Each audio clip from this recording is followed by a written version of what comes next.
ये नया भारत है जहां दीपक जो मोहब्बतों की रोशनी लेके खड़ा हुआ था, उसके खिलाफ कोटद्वार की पुलिस गंभीर धाराओं में एफआईआर दर्ज कर रही थी। और वो भी उस दिन हो रहा था जब उत्तराखंड के मुख्यमंत्री कोटद्वार में मौजूद थे। ये नया भारत है जहां दंगाइयों के खिलाफ एफआईआर नहीं होते, बल्कि अमन और मोहब्बत की बात करने वालों के खिलाफ एफआईआर दर्ज होता है। ये नया भारत है जहां जम्मू कश्मीर में नीट का एग्जाम क्वालिफाई करने वाले 50 बच्चों में अगर 42 मुसलमान होते हैं तो फिर मेडिकल कॉलेज की मान्यता ही रद्द होती है और जश्न मनाया जाता है। ये नया भारत है जहां बरेली में खाली घर में नमाज पढ़ने पर पुलिस मुकदमा दर्ज करती है।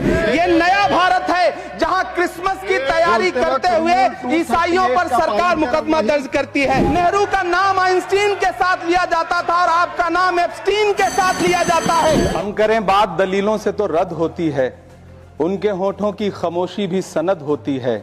कुछ न कहने से भी छिन जाता है एजाज़े सुखन, जुल्म सहने से भी जालिम की मदद होती है। सभापति महोदय, मैं राष्ट्रपति के अभिभाषण पे अपने बात रखने के लिए खड़ा हुआ हूं। उस दिन देश की संसद के गलियारों में सरकार की तारीफ करती हुई महामहिम की आवाज गूंज रही थी, तो उधर मेरे कानों में हसदेव के जंगलों में आदिवासियों को जिंदगी देने वाले पेड़ों पर चलती हुई कुल्हाड़ी की आवाज गूंज रही थी। सभापति महोदय, इस तरफ महामहिम के भाषण पर प्रधानमंत्री जी संसद की मेज थपथपा रहे थे और उधर उत्तराखंड की अभागी बिटिया अंकिता भंडारी के इंसाफ की आवाजें मध्यम पड़ती जा रही थीं, जो आज भी पूछ रही हैं कि आखिर वो वीआईपी कौन था जिसके लिए अंकिता भंडारी को मार दिया गया।